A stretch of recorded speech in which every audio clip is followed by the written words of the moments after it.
present. So Dr. Mitu De, she is Associate Professor and Head Botany Department of Gurudas College, Kolkata. She has a teaching experience of 20 years. She completed her BSc from Presidency College, MSc from Kalyani University, and PhD with Joint of Bose Institute. Her so ma'am has completed 2 projects from UGC Biodiversity Board and co-investigator of more 2 projects. She has published more than 40 research papers and presented in several national and international webinars and conferences. So today ma'am's topic is traditional rice land areas of the West Bengal research interest and traditional plant varieties and traditional knowledge of present mango varieties. So ma'am, I hope please start your presentation. Good evening. Kind introduction. So before I start, I need to thank the Flora and Fauna Asia Facebook group and both the head of the departments of Lalgarh Sheba Bharati Mahavidyalaya and GGDC Lalgarh College for inviting me for this talk. And I also like to thank the Secretary of District Cone and the Vice Principal of SBM Jhargram for this talk. So I'll start the presentation. Yeah, yes ma'am, please start your presentation.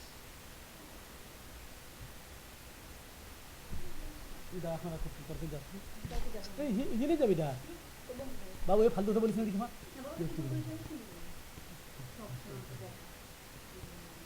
ওটা pin করে না নিচেরটা pin করো Could I request Dr. Basu to stop presenting because it shows that she is still presenting.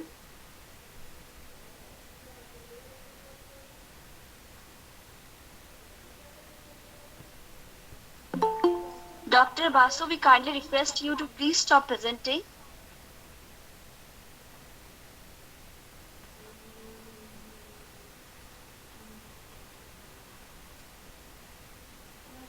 Dr. Basu, if you are there, please stop presenting.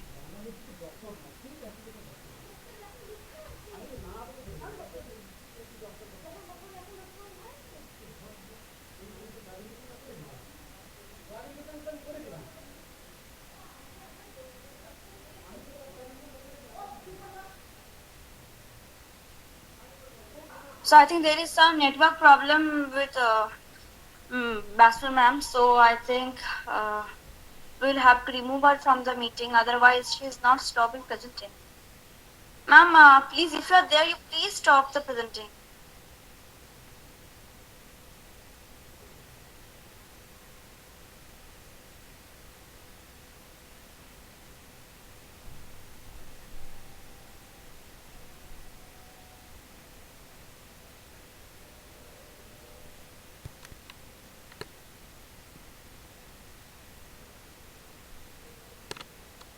So, ma'am, please start your presenting now.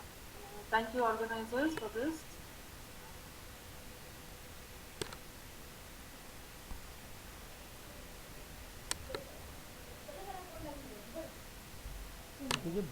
Doctor নয় আরে লোকগুলোর সামনে আমি doctor বলে দিয়েছি না সেটা আমি তো ক্লারিফিকেশন দিলাম তুমি না বলো তো শুনেছো না ক্লারিফিকেশন হ্যাঁ শুনলো আমি তো বললাম না ডক্টরকে বলেছো আমি তো বললাম না যে পার্সন পিএইচডি বললাম না Is a single slide visible or are you seeing multiple slides?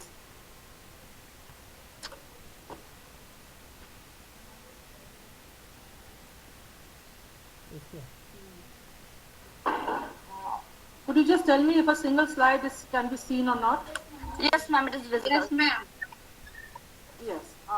Thank you so much. So, as the organizers have already mentioned that the topic for today's talk will be on the rice land races of West Bengal.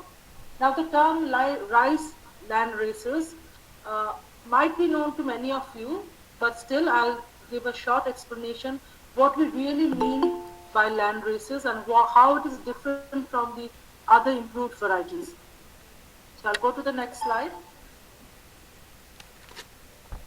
Now this is a very familiar picture in West Bengal. lush green fields everywhere, and you have uh, rice growing, and you say Shosho Shamula uh, Desh Amader. This is something that is very true to West Bengal. And rice is grown in all the parts of West Bengal, right from the coastal region, right up to the hills.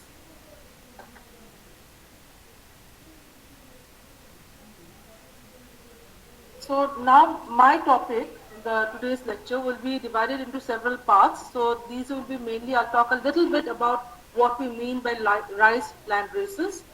Then we'll talk a little bit more on the rice land races of West Bengal. And I'll concentrate mostly on the findings which was done during my research period when I worked during my doctoral studies in Bose Institute using many rice land races.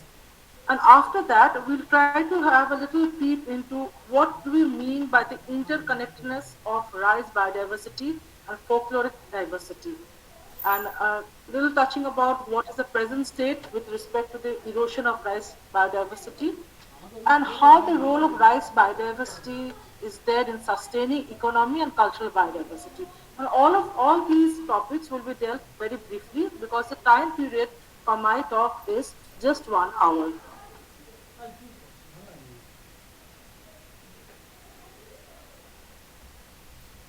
So coming to the definition of rice land races. Now, land races are the heterogeneous crop populations that humans deliberately cultivate. Land races are crop populations selected and maintained by farmers within the natural system of evolution. The selection imposed by farmers makes land races significant with their social, cultural, and religious ties in farming communities. Now, the keyword in among all these definitions is it is very actively selected by the farmers. And many of us who studied about plant breeding, we know about the different types of plant improvement like hybridization, selection. So this selection, the formation of the rice land races is just by artificial selection done by the farmers depending on what they need. Now the rice is a synonym of life. It has fed more people over history than any other grain. Now this single rice crop, we have India, China, Bangladesh, Philippines, Indonesia, Myanmar, Japan, Nepal, Thailand, Burma, Vietnam. And so these are what we call as the traditional rice nations. And wherever rice crop has been planted, traditional festivals and rituals celebrate its importance, which means that the presence of rice in traditional festivals and rituals is there in all these rice nations. So this is a part of how rice traveled from the center of origin, one of which was in India, and traveled to the different countries of the world.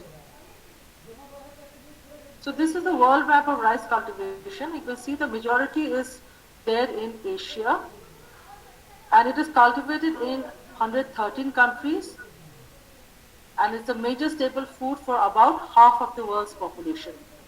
So I'll share some pictures. So this is some rice cultivation in Vietnam. You can just see how beautiful the rice fields look. This is the rice cultivation, a picture in Japan. It's just the starting of the rice cultivation season. And when the rice grows, it forms a picture like this. This is the rice cultivation in China, especially in the hilly tracts. So it is by cutting terraces in the mountains, you get this beautiful rice terraces. More pictures of the rice cultivation in China. Now we come to a more familiar picture, that is rice cultivation in India. And this is a picture of the irrigated rice cultivation also in India. But India also has, especially and West Bengal of course, has many tracts which are in the hills. So again here you have terrace cultivation with rice. And these are also other familiar pictures in rural India where rice is a major crop there, especially in West Bengal. So now I'll come to straight away to the the topic for discussion, that is the rice land races of West Bengal. Now, land races can be called by many other names also. Some of them sometimes are called as traditional rice, and sometimes they are known as folk rice. But there's a major difference between land race and traditional rice, because some of the traditional varieties are evolved by natural selection. That is, nature itself has created those varieties, and some of the varieties have been created by the farmers among all the varieties that they have cultivated. So, for land races, you need to have the human intervention, and here the human intervention is not so much about like that of the scientist, or it's by the farmers themselves. And formation or the evolution of rice land races has a long, long history.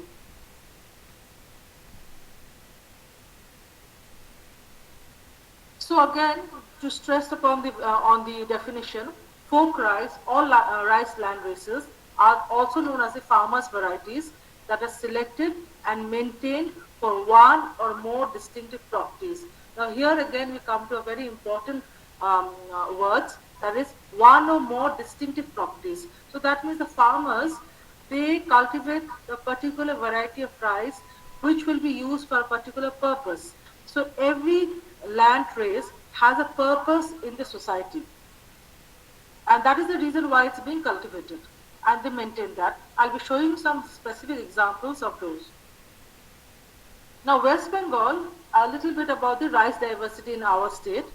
Now, Chang had reported that the greatest diversity of cultivated rice is found in a belt from northeast India to southeast China. West Bengal is in that belt, and it has a rich rice genetic wealth.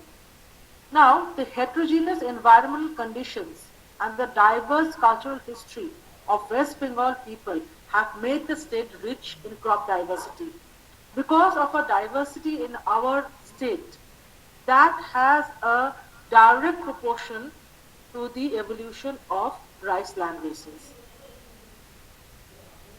So I'll just give you a glimpse about the extent of genetic variation that is in all India. So literature review has revealed that it is estimated that the number of land races of rice cultivars available in India was between 75,000 and 1 lakh. 75,000 and 1 lakh different rice varieties were present in India at a time before the British came to India. This is that period. So now there's a very interesting calculation that I always share with wherever I can get a chance. That is, so if a person could eat a new variety each day and live up to 100 years without reusing a variety, that would mean per year 365 varieties would be tested. Now just for simplicity's sake, imagine if the human lifespan is about 100 years, so it will be 365 into 100, that is 36,500 varieties. So even if a person does not reuse a variety on a single day of his life and he lives up to 100 years, he can only, the maximum number of varieties which he can taste is 36,500 varieties. So it also means that the number of untasted varieties would amount to 38,500. So it's a huge variation, and this variation is something that many of us don't know about, and this is something that none of us can taste all of it. We can just stare and wonder about this extent of genetic diversity, but we just cannot taste all of them. But sadly, due to genetic erosion, this is not the picture now. This was before the British came to India. This was the picture, and I'll come. What is the present picture now? Also, I'll come. But keep this in mind. So the importance of rice biodiversity is the utilization of diversity for rice breeding is directly related to a food security. Because as you know, climate change is a very important topic in these days, and the pandemic now has shown us how much climate change can also be responsible. So there's a probability that in some years down the line, many places will not be suitable to the rice varieties that are grown now. So we'll be needing new varieties to be grown in new places which has a different climate, because the climate is changing so much. But for that, we need to have varieties which are adapted to that place. But if we stick to a very small number of varieties, we will not have the varieties for the next for those new places. And the other thing is we need to increase the amount of production of rice, and that has stagnated. So we need to develop new breeding lines, and for that we need to have very robust parents to do the for to be used in a breeding program for rice. To have good parents also, you need the parents to be very diverse. And if you start with monoculture, you don't have good parents for future breeding purpose. So that was the first line which meant. And it also meant the second line is saying utilization of diverse parents in hybridization programs has been observed to yield better hybrids. And many of you have studied about heterosis, heterobacteriosis, and all that. And the plant genetic resources are among the most vulnerable of all non-renewable natural resources. You must remember, once this plant genetic resources is lost, it is lost forever. So it means the allelic combinations which form the rice variety, that becomes lost for all. It takes millions of years to come to that state, that allelic combination. But it becomes so easy to lose that allelic combination or that variety in a matter of decades. It can be just gone. And genetic diversity, of course, it serves as an insurance against crop failure. So this is a very important quote which is given by Kofi Annan of the United Nations. He had said, biodiversity can be seen as a life insurance policy for life itself. Something specially needed in this time of fast-paced global change. And this is something sometimes we all forget, that biodiversity is the insurance for our future generations.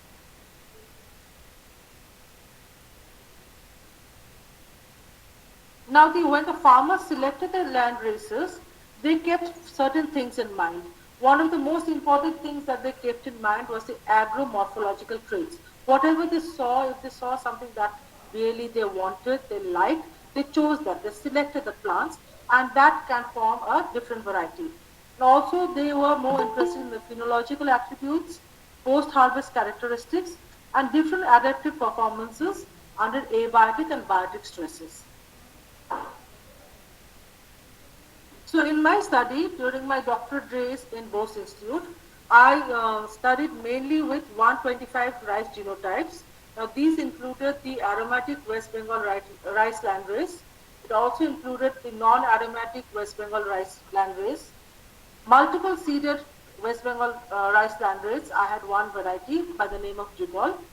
And for checks, I needed to have some evolved basmatis, exotic aromatic varieties, and also some non-aromatic rice lands, including high-yielding varieties used in international checks, and also indigenous high-yielding rice varieties. So as you see, I needed to have some checks. So those were the improved varieties, both the aromatic as well as the non-aromatic.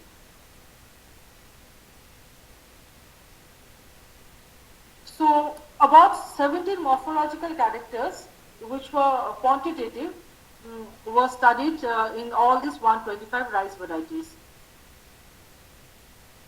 So I'll just show you some pictures about the diversity that I encountered with this 125 rice land races. So you can see just by the structure of the panicle how it differs. It differs in the color, the shape of the grain, the size of the grain, the presence of the awn, the color of the grooves, the main panicle structure, the number of grains. So the parameters are very different. And I'm just showing you 4 panicles belonging to 4 different varieties, and you see that they are so different. I'll be sharing more pictures too. So this is a close-up of some grains which are colored. So you see the color also differs. It could be red, it could be light reddish, it could be blackish, it could be light blackish, yellowish with grooves and furrows of different colors. More pictures.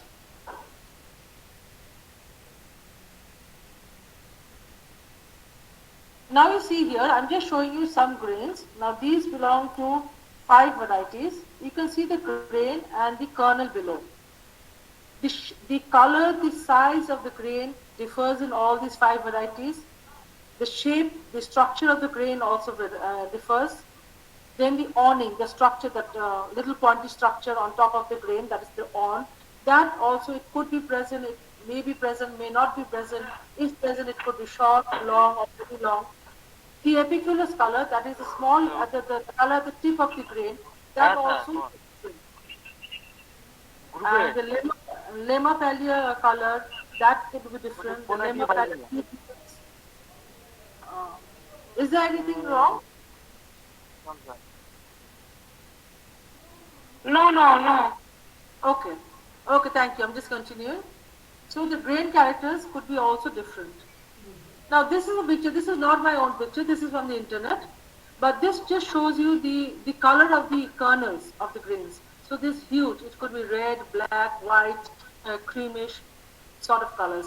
I have in my study got about 5 to 6 different types of colors of grains other than the white color. So now I'll be sharing some pictures of the rice land races that I have worked with.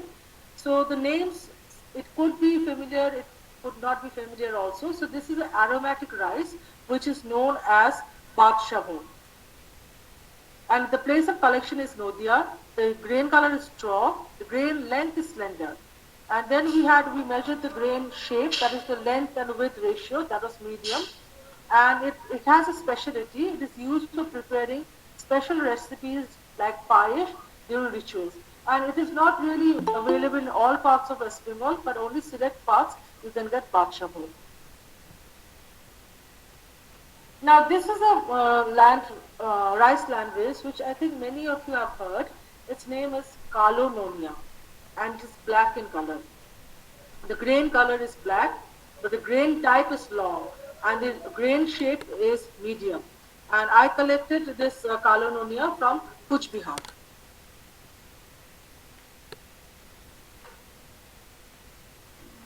Now this is another aromatic rice variety which is goes by the name Mohan Bhog. This I collected from Chobish Pargana South, and the grain type was slender, but the grain shape was very bold, and it is used in rituals. And you can see by the name Mohan Bhog, so it is usually used to prepare some payesh for the Lord Krishna. Mohan is another name for Lord Krishna, so it is used particularly in those rituals. Now, in my studies, I also found that there were some high-yielding non-aromatic landrace. A very important landrace that I got was Nagra. Now, the place of collection for this variety was in Kuch Bihar, and I also got another variety of the same name Nagra from Midnapur. But when I did a study and did this morphological study, I found out that that Nagra of Midnapur and the Nagra from Kuch Bihar was entirely different. So as you know, the common name, it can be used in different places, but it does not mean that they are the same varieties. So a variety, two different varieties can have the same name, and it can be also true that the same variety can have different names also. So we need to go in for DNA analysis to really find out whether the varieties in question are same or not. And I did some DNA fingerprinting of some select varieties to find out the diversity and also if they are same or not. So now Nagra has a very, the grain color is gold and gold furrows on the straw background. And the very exciting part about it is non-lodging. Now, non-lodging means when the wind blows, the stem or the culm is very strong enough to resist the wind and it doesn't topple over. And so that is one reason why it is a very high yielding. Because if the rice variety, it falls during any wind, it will lose the grains. Now this was a drought-tolerant folk variety or rice landrace, but by the name of Ashonlea. It was found from Bakura. It has brown furrows on its straw. The grain length was medium, and the grain shape was also medium. In the course of my study, I also found that a rice landrace by the name of Jol Jabra. Now the peculiarity was it was submergence tolerant, and it was collected from Nodia. Now it has been reported that when the water level due to some flood it rises, the plant also rises, elongates. So the top of the plant is always above the water. So higher the water level, as the water level during flood is increasing, the plant is also growing very tall, it's elongating, and so that the plant not only survives, it thrives in the flooded condition. So so that means the allelic variation of the genes responsible for this elongation is something very unique for this plant. And if you lose Jol Jabra, we'll be losing this allelic combination forever. Now this is another variety by the name of Jol Kamini. It is deep water tolerant. And just by the name of Jol Kamini also you can know that it has some relation to water, it likes water. And I collected from Nodia, and here the grain color was was strong, it was medium, and the grains were bold type. Now we also did some studies on pest tolerance because pest problem is very important in all parts of the world, especially in West Bengal. We lose a lot of grains due to pest, and one of the pests is Cytotoga cerealia, which is a stored grain pest. And in the course of our study, we found that Malabati, which was collected from Chobish Pargana South, it showed tolerance towards Cytotoga cerealia. Now I'll be showing you some pictures of the grain and kernel morphology. So right on top you have Bakshak, then you have Dudeshwar. Now Dudeshwar I think is much more common to many people. Many people have Dudeshwar also. And then you have Kalononia, and another variety which is also very famous in West Bengal. It is by the name of Tulai Panji. Tulai Panja or Tulai Panji. Now this quality of rice, that is cooked kernel elongation, is also very important when you're cooking very exotic dishes like biryani, where the size and the length of the grains matter. So you see in this picture, this is not my picture, this is from Dr. Mohapatra of IARI. This is the picture of the grains are there, the kernels are there, and after cooking, what is the length of the kernel. So you see this important parameter has to be also studied if you want to develop any variety which is exclusively for making basmati. And we have many varieties in our West Bengal which fulfills those conditions.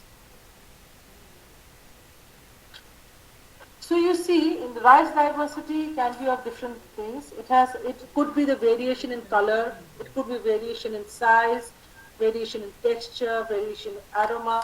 So a lot of variation. Now we need to know what do we do with so much variation. Do we just let it be, or could we use it for some other purpose? But for that you need to have a lot of documentation first. Because unless and until you know the amount of diversity, you cannot harness it. You cannot formulate how it could be used for the benefit of the future generations. So the basic thing is first documentation and characterization from different parts of West Bengal to know the extent of the rice diversity in terms of the rice land races of that region. And of course it also applies to all the other regions of India.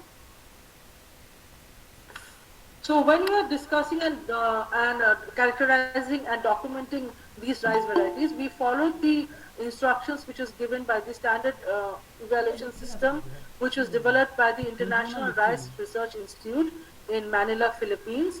And there they have the whole, how to score and characterize the rice varieties. So we used both the quantitative characters and also the qualitative characters. Now for the qualitative characters, you needed to have descriptor codes. So these descriptor codes are used for traits that have more or less discontinuous genetic variation. Like for example, the lemma and the paleopubescence. Or for traits whose nature of expression is not easily translated into numerical units. Like for example, phenotypic acceptability. How do you see the variety when you see it? Do you see it is very nice or not poor or average? So these are all qualitative characteristics which need to have descriptor codes.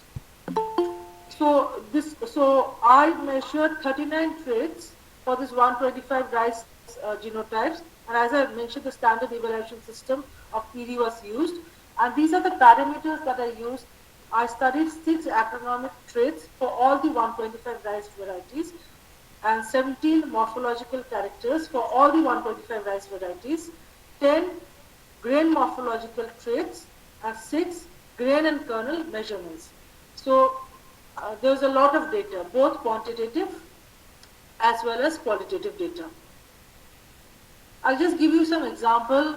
So suppose I'm studying about the color. The abbreviation is given according to the ED manual, and it shows you at what growth stage it needs to be scored, what is the method of scoring, and these are the descriptive codes that I talked about, and this is the description. So we actually go to the field and then see the rice, and then Bose Institute has a very good experimental farm facility at Motham. So all these rice varieties, 125, not only the 125 rice varieties, there were other experiments going on also. So total we had about 300 plus rice varieties that was grown in the experimental farm or at Motham of Bose Institute, and they were cultivated for a period of 2-3 years. So every year we had to go and score these characters, because to make sure that this was just not a trait due to some environmental factors, but this was a genetic factor. So at least 3 years data we needed to have to get come to a conclusion. I'll share some pictures also. So this was the morphological traits I was talking about. This is the color. You can see the colors here, the color. Then you have the culm internode color, and you also have the ligule shape. So these were studied for all the 125 varieties.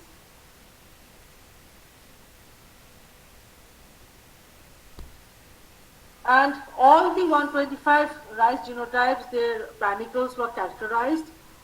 There was the classification of the panicles. Then we counted the number of grains per panicle. We took the weight of 100 seeds of the panicles and the structure and the secondary branches of the panicles. Everything was studied according to the manual by the International Rice Research Institute at ERI. So just some pictures of the grain and kernel variation. So these are some representative members. You can see it is on the graph paper, so you can see the size and the color of the grain and the color of the kernel and the shape itself. It differs among the varieties that are present here. So again, that same picture. Okay. So this we again, whatever data we got, of course we plotted it graphically, and then later we went and made the dendrogram for that. So this was for not for all the varieties, for a certain particular. So this first one was for Culmster. The second graph is for Lemmer and Pallier color. And then we combined all the data together to get a dendrogram. Now this dendrogram is only based on the quantitative characters. We had other dendrograms also, where we took into account the qualitative characters.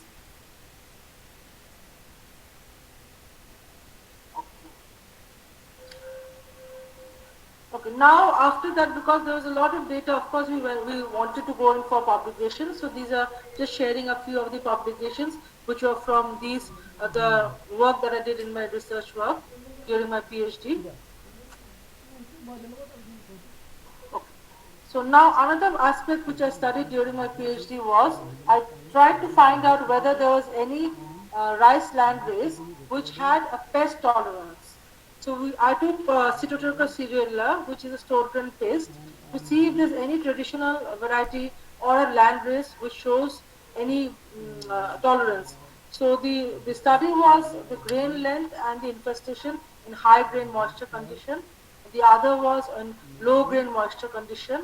And then we tried to also see if there was any correlation between the silica deposition on the lemma and pallia and the infestation. And we got a publication for that also. This was in the year 2013.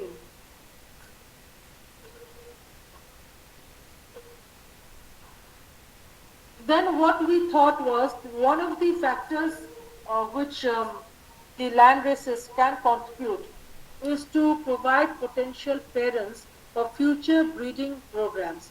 So we thought, why not we do the crossing ourselves and see how the cross, what is the result of the cross. So in our study, we found out that the rice variety Rathuni Pagol, it shows tolerance to rice tumour disease. Because when we're doing the characterization, apart from all the standard evaluation manual categories, we also try to look at the local factors, the local infestations, the local diseases, if there's any tolerance. So we could see that the variety Rathuni Pagol was showing tolerance towards rice tumour disease. And at that time, that year, one of the years, the rice tumour disease was quite devastating in our experimental field. So we got a good data also because, and on one hand, many of the varieties died, but many of the varieties survived, and we could find out which was tolerant. Then what we decided to do is we did a cross between Rajani Pagul and Pusha Basmati 1, and then we got some variety, some crosses, and was we carried on till I think the F6 stage of the process, and we could find out some potential breeding lines which showed relatively high tolerance to rice tumour disease. And we also did this study by using forced inoculation methods because the green leaf hopper is a vector for the virus. So we did a forced inoculation study, and this is one of our publications from there. The other thing that we are very concerned is the size and the shape of the grains, because slender grains is really liked by all people.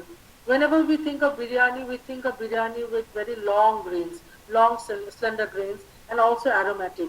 Because when you go in for paesh also, we need to have aromatic rice varieties.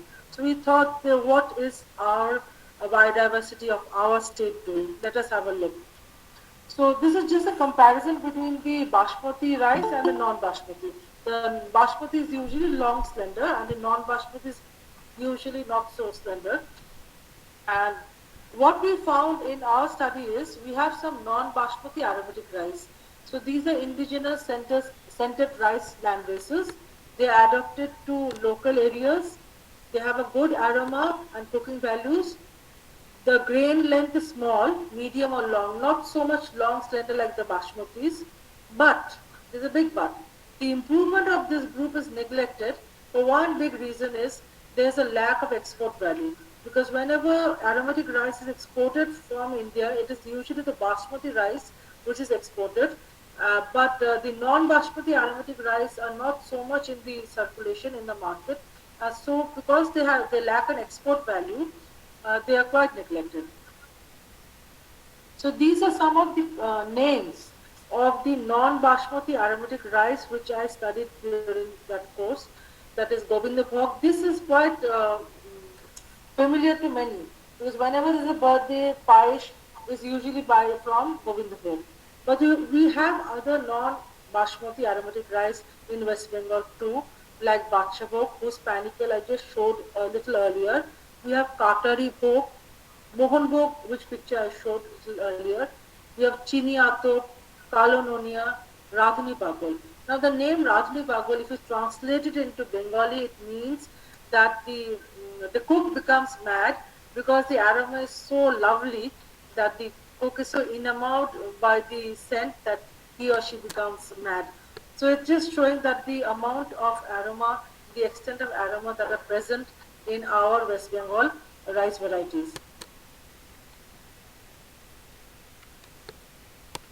So this is some variation also, this study we did, variation in the grain and kernel among the aromatic rice folk varieties of West Bengal, and we saw that there was a lot of variation even among these members, even though they were very short, not so slender, there was a lot of variation. And we went for publication again for this grain morphological variation within some traditional aromatic rice.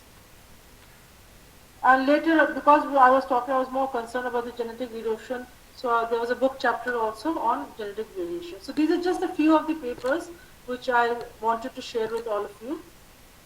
So we come to one conclusion is the rice biodiversity is very important. Everybody knows that, everybody believes that. But what we need to go one step beyond that also, like how we can maintain this rice biodiversity, how we can ensure that this biodiversity is present for our future generations. Now, usually what happens, these rice land races, their yield is not so much like that of the improved rice varieties. And the farmers, they have a very tough time cultivating the rice, traditional rice, versus the improved varieties, because the improved varieties will bring much profit, but if you cultivate the traditional varieties on a regular basis, the profit level will not be so much for the farmers. Now, economic gain is a very important factor in the conservation of rice biodiversity, because unless and until we can have an economic return for the farmers, nobody will be interested to cultivate these traditional rice land races, even though everybody knows that rice biodiversity is very important and these needs to be conserved. So let's see if there's any way we can do anything about it.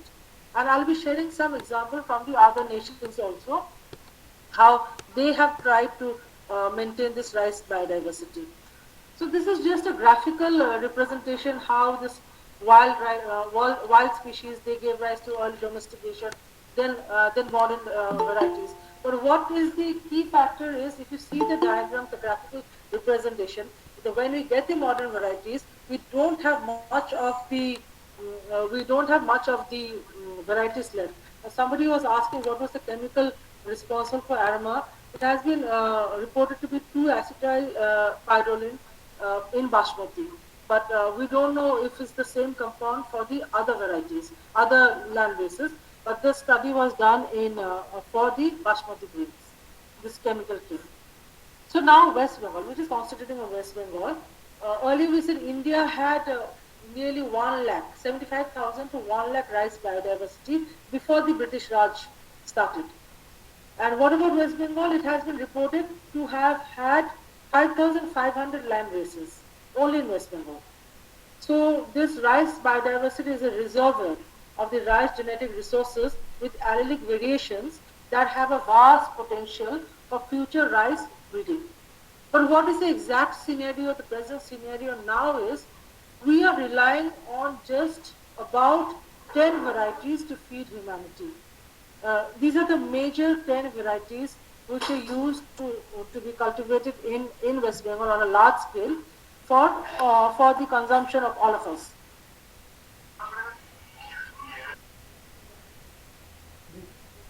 This. So one of the major cause is the erosion of rice biodiversity. Now, major causes, I think most of you know, is the major, most important factor is the replacement of the land races by high-yielding varieties and fertilizer-responsive modern varieties. So what I mean to say is, this was after Green Revolution.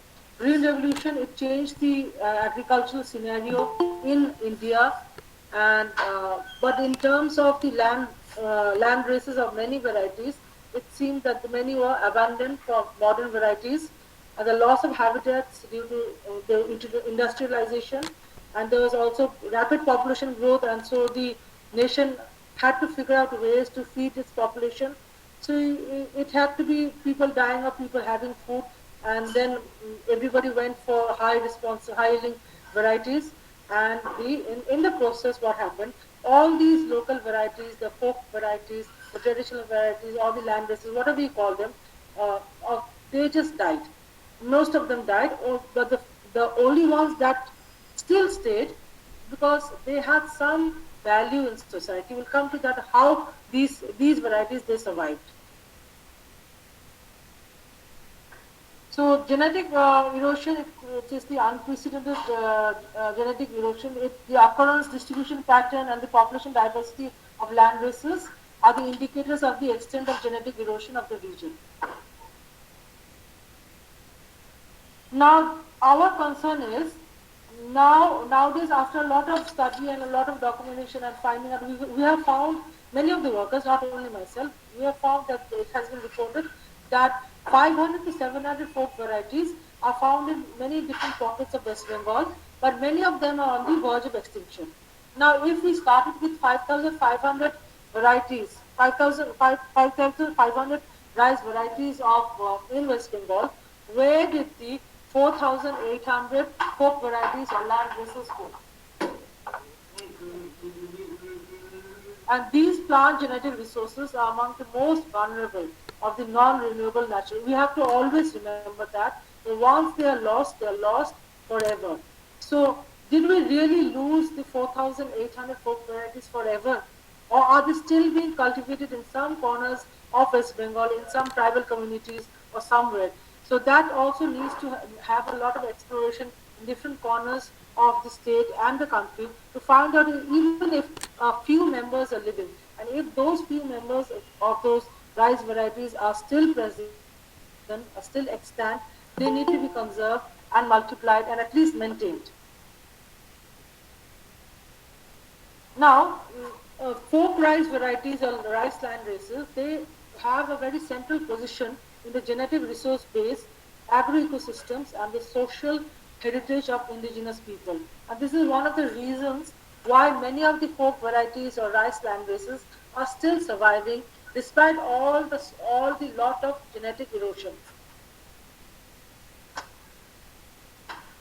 So some pictures, the survival of the folk rice and the cultural varieties.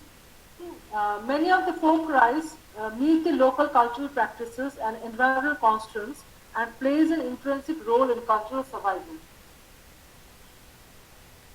Because rice is intricately associated with tradition. For example, rice is present in many folk songs and sayings. It is present in many riddles, proverbs, folk literature. Also, rice is present in some myths and legends. And in many rituals and festivals, rice has a very dominant position. Rice has to be used, and in fact, a particular variety of rice has to be used. And also, the cultivation practices of different ethnic groups located in different regions, they also help in promoting the conservation of the traditional rice. Sharing some pictures, let's see. So we can say in one word, rice has interwoven itself into the very fabric of Asian culture. I'm not restricting this statement only to West Bengal because rice is present in all these Asian countries and rice is present in all the traditions of all these Asian countries. So I'll be sharing some pictures also.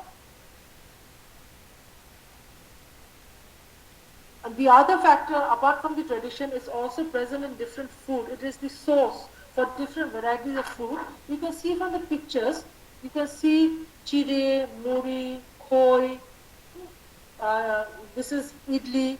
These are prepared for different rice varieties, and certain varieties are more conducive for the preparation of these. Like the rice variety from where you get chire or muri, that variety will not be suitable for the production of rice for basmati, for biryani. So it needs to be of different varieties. So different end use will need different sources. So if this end use are used by us, the customers, if there's a supply, there is a demand, the supply will come. So if there's a demand for chire, a lot of demand for chire, or any product based on chire, which is also known in English as beaten rice, or muri, which in English is known as puffed rice, or khoi. So if this demand is there, obviously the farmers will be growing those rice varieties which will produce these rice-based items like puffed rice, beaten rice, the rice that produces khoi, or rice which is used for the making of idli. So you need to have a strong demand in order to conserve. And conservation should not be only just planting the rice variety somewhere or putting the rice variety into say cold storage or mid-term storage and keeping it there and hoping that someday you know how to regenerate them. Conservation needs to be sustainable, something that is there in society which people will use. Biodiversity needs to be used in order to be conserved. And for biodiversity to be used, you need to have a demand for the products which these plant genetic resources will give. Now, these are the rituals in where, very important rituals where rice is used. You use rice in Annaprashan, which is the first rice eating ceremony for babies. And that is, I think, pan-India. In pan-India, every culture they use rice as the first grain to be placed on the child's mouth. And usually this rice is an aromatic rice, rice that is used in payesh or payasam. Rice is also used in wedding ceremonies. It's also used in rituals which are concerned with death ceremony. So rice is there, and usually rice from a particular rice varieties, different rice varieties are there. So if these rituals, our traditions, if they are alive, the plant genetic resources, especially these rice land races, they will be alive too. Now with the age of modernization, we are really searching forward, and sometimes our environment forces us not to look or follow many of our traditions. But the traditions themselves were designed in such a way that many things were involved. It was just not just a blind practice. And like having different fruits or vegetables at a particular time of the year, now people are finding the scientific reasons behind that. And these rituals where rice has been used, they actually are helping in the conservation of the rice varieties. And see this picture. This is a picture of alpine.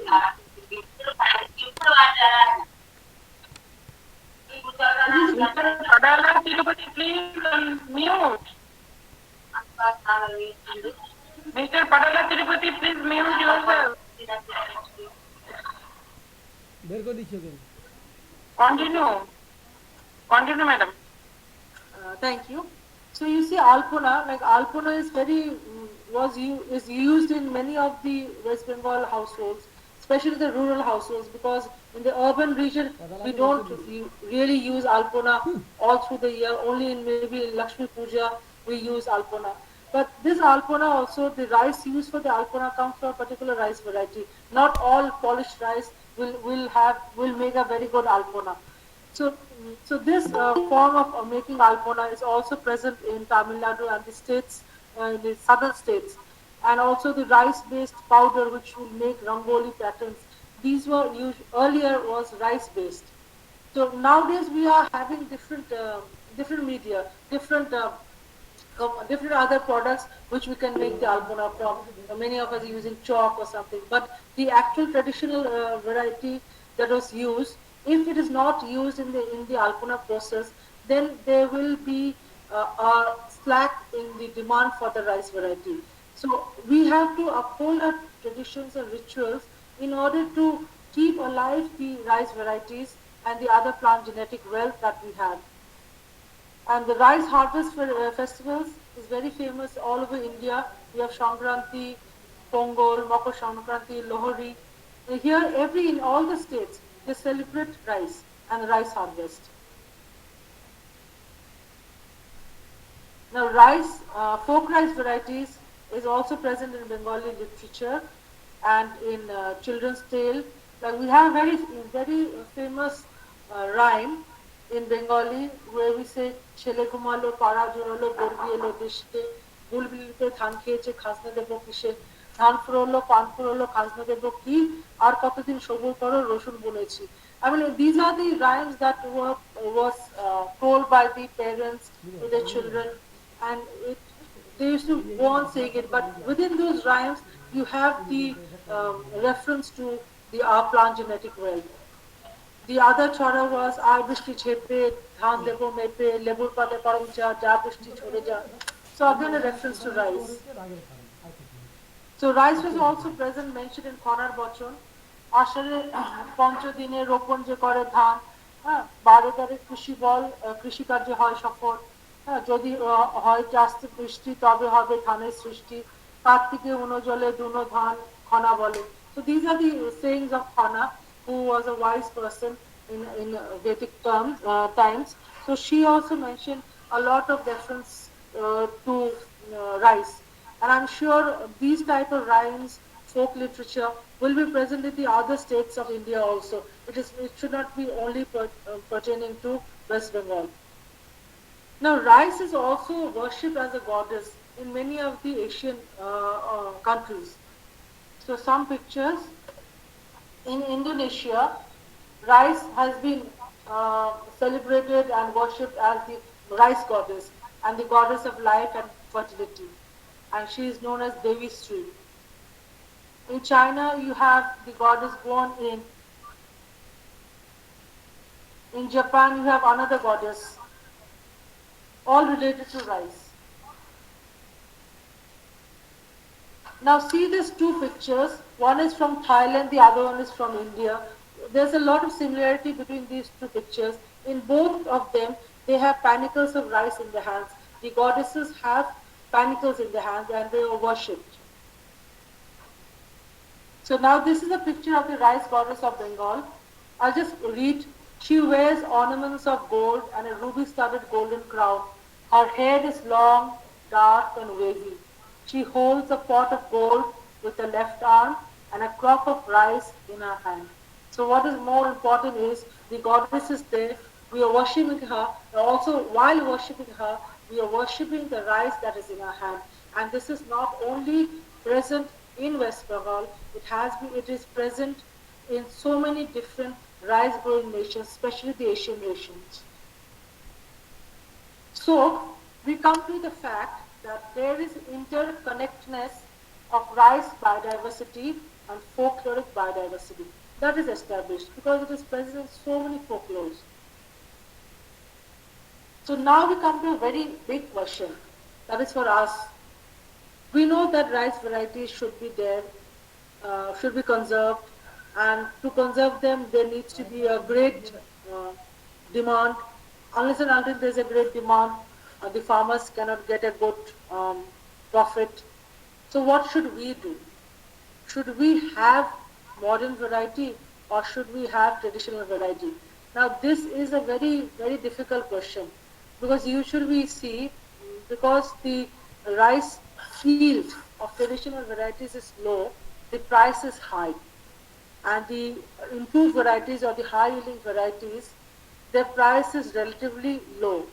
Now, how do we expect our population, many of whom are below the poverty line, to have traditional varieties, buying them at a higher price?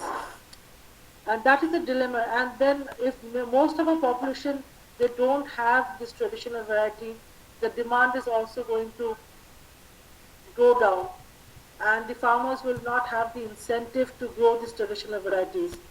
So what do we do?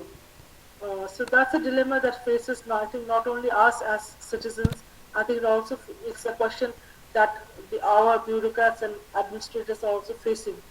What do they plant? So there are also certain ways by which we can also contribute. So let's see. Now these varieties, these dishes, these exotic dishes, like biryani is eaten and relished by so many people, and it comes from a certain, and it's usually cooked using a certain variety of rice, the basmati rice. But nowadays other people are trying to tweak the recipes and using the aromatic rice varieties of West Bengal, where the grains might not be so slender, but it will be equally aromatic, if not more.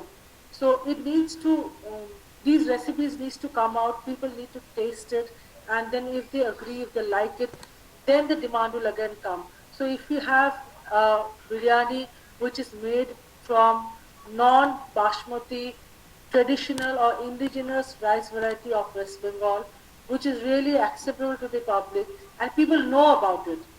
Usually, at many times, people don't know much about these exotic recipes. And if there's a demand, of course, the supply and the growing of this particular variety might increase. And these other rice-based food items, that is chile, muri, and of course we have bhat. These rice items, these are usually associated with the rural people, and of course the people who don't have much economic means, because muri and chile. So these are sort of looked down by many of the people. So we need, what we forget is these are a part of a traditional cuisine. Now we are more into bread and butter, and nothing wrong with it. Nothing wrong with accepting and embracing new recipes. But if we could, many of us hold on to our traditional recipes and use them maybe a little more than what we use now, then the demand for these rice-based products will increase, and with that, maybe the production of these traditional rice will also increase, and that, of course, will lead to the conservation of these plant genetic resources that we have. Now, I'll give you some examples of the rice-based traditional Bengali food items. We have kheer and payesh, which many of the Bengali people, especially when it's a birthday, the payesh is always there cooked at home. Then we have the traditional food which is known as moa. We have muri. We have pithe. Now, pithe is a rice-based product which is used in this winter period, or we call it as the posh mash. So we have pithe.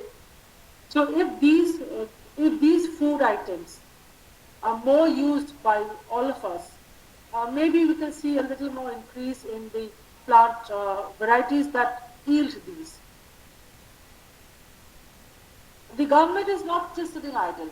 There are many initiatives at the government level or by NGOs or by other people where these recipes are celebrated in fairs. But this is a picture of Posh Parvan, which means the traditional food which is prepared during the winter months. And here was where you can get this piti and puli. So these are now restaurants which are selling these, especially in the city fairs. So if more and more people have these, so of course they'll be making more and more of these. So just a picture of the pita making, and like you have live kitchens in very high-end restaurants, in the city fairs what you have live kitchens where the rural people, they come, the rich, the people who have a lot of traditional knowledge of how to use the rice varieties, they prepare the rice varieties in front of us, and we urban customers, we can have them. So this is not only just by having them, it's also a part of the awareness also, that this is a part of a traditional food that we had in our land. And we need to uphold them, and we need to be proud of them, and we need to have them and maybe learn how to make it also. So these are some initiatives that we have been seeing in the recent times, where we see there's a lot of pride in selling traditional items. It could be food, clothes, anything. So there's a certain amount of pride in that. So we could also contribute to this. So this is Payesh with Govindbhog. This is Joynagar and Moa. Now this Joynagar and Moa, it is found only in West Bengal in the winter times. And the rice which traditionally goes in making this Joynagar and Moa goes by the name Konokchu. And nowadays they're using other varieties also, but the old timers will tell you that the Joynagar and Moa of these recent times differ a lot from the Joynagar and Moa, say, which was sold and made about 30 years, 40 years ago. They remember how it used to taste and how it used to smell. There are certain accounts when old people, they say, whenever you bought Joynagar and Moa, the whole house would be filled with a particular characteristic aroma of that Joynagar and Moa, which came from the rice variety Konokchu. There's a typographical error. It will be Konokchu. Now, again in city fairs, we have the organizers who sell special rices, special variety of rice. Here it is written Uttar Dinajpur, that's a district in West Bengal. It is selling Tulai Panji Chawal. So I showed you a picture of Tulai Paja or Tulai Paji. So it sells at a rate higher than that of the rice that we usually table rice, but it is very. It has an exquisite taste, and people pay a lot more money per kg to buy Tulai Paji because it's a delicacy. So by selling these rice varieties in different city fairs, different stalls, then people come to know that so much variation is present in our rice variety. When we go about our work, we have so much diversity in our wardrobe. We have so much diversity in our bags, maybe in our books, our shoes. Why don't we have a lot of diversity in our table rice? If we bought different varieties of rice, say for different months, and if we very consciously bought and cooked rice for everyday use, using different varieties, then the demand for these traditional varieties would also increase. And what we would gain is these different rice varieties are associated with different characteristics. Like some, they say, help in iron accumulation in the body. Some, they say, have a medicinal value. Some, they say, is very good if you have stomach upset, then that rice is very good. So, there are different medicinal varieties which are present associated with these rice. So, if we bring variety to our table rice, we as citizens could contribute to the preservation of the rice diversity. Now, this is another way of preserving rice diversity. This is a picture from Japan. What they did. Japan is a country which really leads the way by showing you how you can do it. So these pictures which you can see, these are actually rice fields. These are aerial images. So what they have done, they've used rice which have a different color in terms of the culm, their leaves, and they have made living crop art in the fields of Japan. Uh, we also have a lot of diversity in our land, but maybe we don't have so much economic power and the support from the government by which we can also go in for these sort of living crop art. But this is just to show you that if people really want to conserve their traditions, their rituals, there can be so many different ways. Not only the traditional ways of eating and conserving it, also like using them in their living crop art for conservation. So to sum up, we can say that this is a triangle. We have public, that is us, on one hand.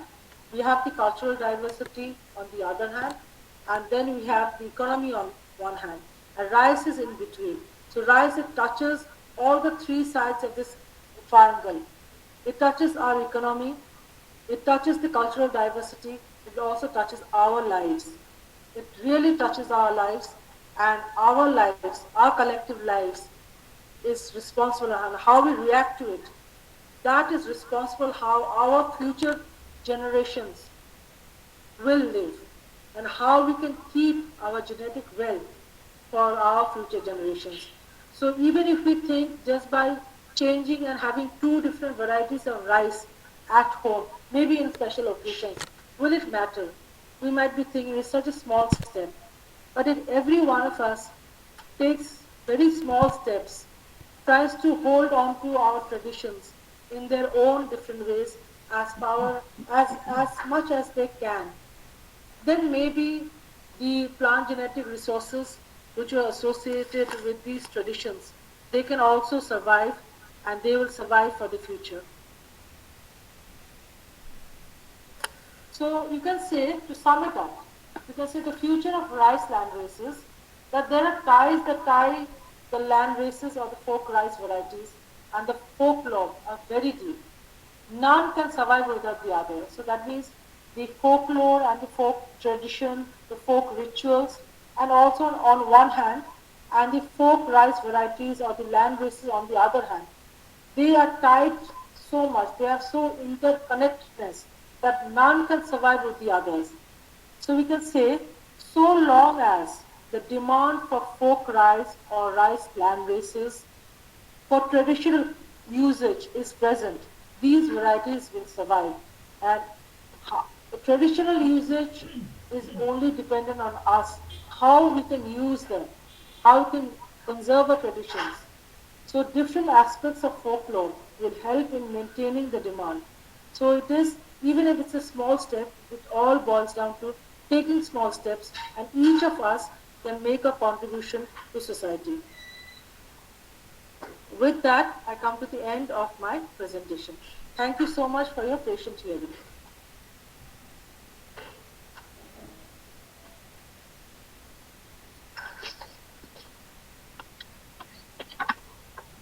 Thank you, madam. Land races are heterogeneous population of rice. There are important varieties of rice in India.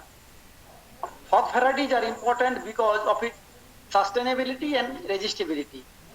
Most of the varieties of indigenous kind are disappearing day by day. Parallelly, a large number of high-yielding disease-resistant varieties are introduced day by day, but it has its specificity. Dose compensation of production, though use of pesticides and insecticides, including use of chemical fertilizers, are essential. So, cost-effective rice production should be imposed on high-yielding varieties that make very sensitivity to sellers, but farmers fall under severe threats. Varieties of indigenous kind should be investigated and must be recorded, and on which interdisciplinary research may be focused for sustainable rice land risk management. Thank you again, Dr. Mitu. Hope that all will be benefited through this webinar, though I have organized a lecture earlier already on Rice of Northeast India by Dr. Sangeeta Das ma'am. Thanks again for highlighting such kind of important topic on rice of India, particularly West Bengal land races. Now, Thank you so I much. hand over the mic to Pompey Ghosh ma'am for vote of thanks.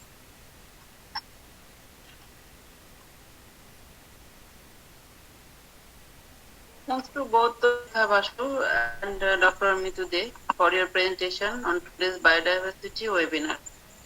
As we are organizing this webinar to popularize the environment and biodiversity related topics, we must thank to all of the participants also. Rice is the main staple food for whole India. This is the single plant species with different varieties and land races.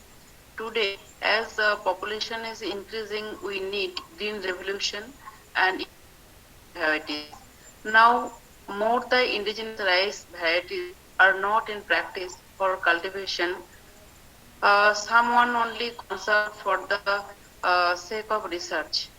But the indigenous varieties are able to overcome many natural calamities. As for example of Ayla storm of West Bengal few years ago, shows some NGOs with Biodiversity Board of West Bengal are coming forward for conserving and cultivating the local varieties in Chepparganas of West Bengal. Mitudi, she is my senior of Presidency College Calcutta, said about Tulai Panji, and I can remember my childhood days, and I am from North Bengal, Uttar Dinajpur. As these seeded rice was not so much costly during my childhood days, and we like it for everyday rice preparation. Now, due to much cost, we use alai, the rice variety without aroma of tulai, but some property as a small grain and very easy to cook with 1/3 of rice of tulai panji. So, what is the what I can tell? What is the difference within the 40 plus for 30 years? It is not so much costly, and this was only what can I say? Not marketed outside of Uttar Dinajpur, and now it is marketed in the all India, and it is a very good aroma. It is used by so many people, and now it for is a high demand. Now its cost is 110 or 120 rupees per kg.